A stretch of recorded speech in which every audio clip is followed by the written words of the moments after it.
ಕನ್ನಡ ಹಾಗೂ ಗೋವಾ ಕನ್ನಡಿಗರಿಗಾಗಿ ನೂತನವಾಗಿ ಆರಂಭಗೊಂಡಿರುವ ಗೋವಾ ಕನ್ನಡ ನಮ್ಮ ಯೂಟ್ಯೂಬ್ ಚಾನಲ್ ಅನ್ನು ಸಬ್ಸ್ಕ್ರೈಬ್ ಮಾಡಿ, ನಮ್ಮೆಲ್ಲ ವಿಡಿಯೋಸ್ಗಳನ್ನು ಲೈಕ್ ಮಾಡಿ, ಶೇರ್ ಮಾಡಿ ಹಾಗೂ ನಮಗೆ ಸಪೋರ್ಟ್ ಮಾಡಿ. ನಮಸ್ಕಾರ ಎಲ್ಲ ಮದುವೆಗೆ. ಯಾಕಂದರೆ ಇದು ಸ್ಪಷ್ಟವಾಗಿ ಇಲ್ಲಿ ಇದೆ ಅಂತ ಎಲ್ಲ ಕಮಿಟಿಯವರಿಗೆ ನಮ್ಮ ಅಖಿಲ ಗೋವಾ ಮಹಾಕನ್ನಡ ಸಂಘದ ಒಂದು ಸಾಷ್ಟಾಂಗ ನಮಸ್ಕಾರಗಳು. ಯಾಕಂದರೆ ಇಲ್ಲಿ ಗೋವಾದಲ್ಲಿ ಇದ್ಕೊಂಡು ಈ ಥರ ನಮ್ಮ ಎಲ್ಲಮ್ಮ ದೇವಿಗೆ ಇಷ್ಟೆಲ್ಲ ಗುಡಿ ಕಟ್ಟಿ ಇಷ್ಟೆಲ್ಲ ನಾವು ನೋಡಂಗೆ ಮಾಡಿದ್ದಾರೆ. ಯಾಕಂದ್ರೆ ನಾವು ಇಲ್ಲೇ ಅಡ್ಡಾಡ್ತಾ ಇದ್ವಿ ಕಂಟಿನ್ಯೂ. ನಮ್ಗೆ ಈ ಗುಡಿ ಬಗ್ಗೆ ಗೊತ್ತಿದ್ದಿಲ್ಲ. ನಮ್ಮ ಹನುಮಂತರ ಇವತ್ತು ಹೇಳಿದ್ರು ನನಗೆ, ಎಂತ ಇಲ್ಲಿ ಹೋಗಿ ಬರೋಣ್ರಿ ಸರ್, ಅಲ್ಲಿ ಎಲ್ಲಮ್ಮನ ಗುಡಿ ಕಟ್ಟಿದ್ದಾರೆ ಅಂತಂದು ಕೇಳಿ ಭಾಳ ಖುಷಿ ಅನಿಸ್ತು ನನಗೆ. ಅದಕ್ಕೆ ನಾವೆಲ್ಲ ಕನ್ನಡಿಗರು ಕುಡ್ಕೊಂಡು ಇದೇ ಥರ ನಾವು ಈ ಎಲ್ಲಮ್ಮ ದೇವಿಗೆ ಎಲ್ಲರೂ ಕೂಡಿ, ಯಾಕಂದ್ರೆ ನಾವು ಎಲ್ಲಮ್ಮ ದೇವಿಗೆ ಅಲ್ಲಿ ಇದಕ್ಕೆ ಹೋಗ್ತೀವಿ, ಎಲ್ಲಮ್ಮ ಗುಡ್ಡಕ್ಕೆ ಅಲ್ಲಿನೂ ಹೋಗೋಣ್ರಿ ಸೌದತ್ತಿಗೆ. ಅದೇ ಥರ ಇಲ್ಲಿನೂ ಪ್ರತಿ ವರ್ಷ ಇಲ್ಲಿ ಏನು ಜಾತ್ರೆ ಮಹೋತ್ಸವ ಮಾಡ್ತಾರೆ. ಎಲ್ಲರೂ ಕುಡ್ಕೊಂಡು ನಮ್ಮ ಗೋವಾದಲ್ಲಿರೋಂಥ ಕನ್ನಡಿಗರು ಈ ಗುಡಿಗೆ ಏನು ಹೆಲ್ಪ್ ಬೇಕು, ಹೆಲ್ಪ್ ಬೇಕಾದ್ರೆ ಆ ಸಂಸ್ಥೆ ಇದ್ದ ನಮಗೆ, ನಾವು ಅಖಿಲ ಗೋವಾ ಮಹಾಕನ್ನಡ ಸಂಘಟನೆಗಳಿದ್ದ ಏನೇನು ಸಹಾಯ ಬೇಕು ನಿಮ್ಗೆ ಖಂಡಿತ ಮಾಡ್ತೀವಿ. ಮತ್ತು ಇಲ್ಲಿ ಏನು ಇದು ನೋಡ್ಕಾಟ ನಾವು ಐತಿ ಕನ್ನಡದಲ್ಲಿ ಇದ್ದಾಗ ಅನಿಸ್ತಾ ಇದೆ. ಯಾಕಂದ್ರೆ ಇವರಿಗೆ ಇಷ್ಟು ಕನ್ನಡ ಬರ್ತಾ ಇಲ್ಲ, ಆದ್ರೂ ಸೌದತ್ತಿ ಎಲ್ಲಮ್ಮನ ಬಗ್ಗೆ ಪೂರಾ ಇಷ್ಟನೇ ಹೇಳಿದ್ರಾಗಲ್ಲ ಕೇಳಿದ್ದೆ. ನಾನು ನೋಡಿ ಭಾಳ ಖುಷಿ ಅನಿಸ್ತು. ಅದಕ್ಕೆ ಎಲ್ಲರೂ ಇಲ್ಲಿರೋಂಥ ಇವಾಗ ಇದೇ ಥರ ಜಾತ್ರೆ ಮಾಡ್ಕೊಂತ ಒಳ್ಳೇದು ಇನ್ನೂ ದೊಡ್ಡದು ಮಾಡೋಣ ಅಂತ ಹೇಳಿ ನೋಡಿ. ಫಸ್ಟ್ ಆಫ್ ಆಲ್ ನಾನು ಹೇಳೋ ಬಯಸಿದ್ದೇನೆಂದರೆ, ಇವತ್ತು ಈ ಗೋವಾದಲ್ಲಿ ಇಂಥ ಜಗದಲ್ಲಿ ಒಂದು ದೇವಸ್ಥಾನ ಕಟ್ಟಿದ್ರೆ ಕನ್ನಡದವರು ಅಂದರೆ ಅದು ಚಿಕ್ಕ ಮಾತಲ್ಲ, ಅದು ಭಾಳ ದೊಡ್ಡ ಮಾತು. ಮತ್ತು ಇಂಥ ಜನಗಳು ಇದ್ದಿರೋದ್ರಿಂದಲೇ ನಮ್ಮ ಸನಾತನ ಧರ್ಮ ಇದೆ, ಹಿಂದೂ ಧರ್ಮ ಇದೆ, ದೇವಿ ದೇವತೆಗಳ ಪೂಜೆ ಆಗ್ತದೆ, ನಾವು ಎಲ್ಲರೂ ಒಟ್ಟುಗೂಡಿ ನಡೀತಿದ್ದೇವೆ. ಇಂಥ ದೇವಸ್ಥಾನ ಇದ್ರಿಂದ ನಾವು ವರ್ಷಕ್ಕೆ ಒಂದು ಸಲ ಆದರೂ ಅಟ್ಲೀಸ್ಟ್ ಎಲ್ಲ ಹಿಂದೂಗಳು ಒಟ್ಟಾಗ್ತೇವೆ. ನಾನು ಇನ್ನೊಂದು ಹೇಳೋ ಬಯಸೋನೆಂದರೆ, ಏಕೆ ಬೇರೆ ಧರ್ಮದವರು ವಾರ ವಾರ ಒಟ್ಟಾಗ್ತಾರೆ, ನಮ್ಮ ಹಿಂದೂ ಧರ್ಮದವರು ಒಟ್ಟಾಗೋದಿಲ್ಲ.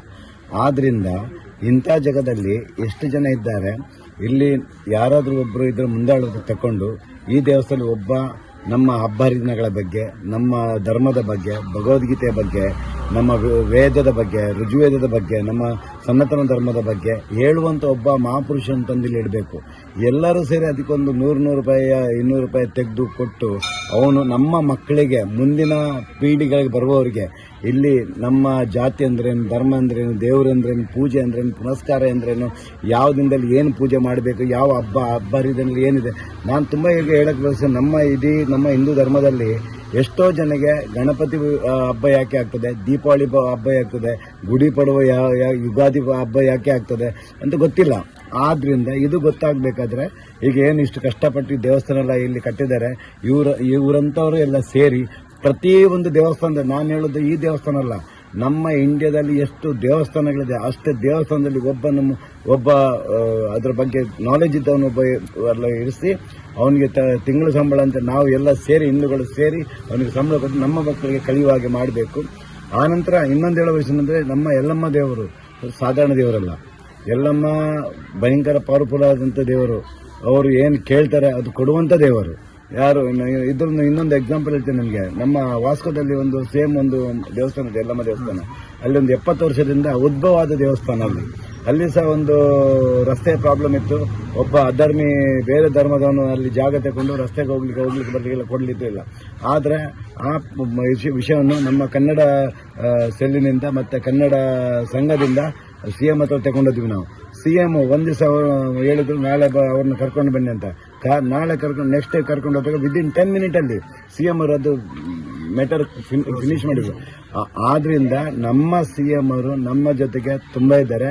ಇನ್ನೊಂದು CM ಅವರು ಎಲ್ಲಮ್ಮ ದೇವ್ರನ್ನ ತುಂಬಾ ಪೂಜಿಸ್ತಾರೆ, ಮತ್ತೆ ಅವರಿಗೆ ಬಹಳ ಭಕ್ತಿ ಇದೆ ದೇವರ ಮೇಲೆ.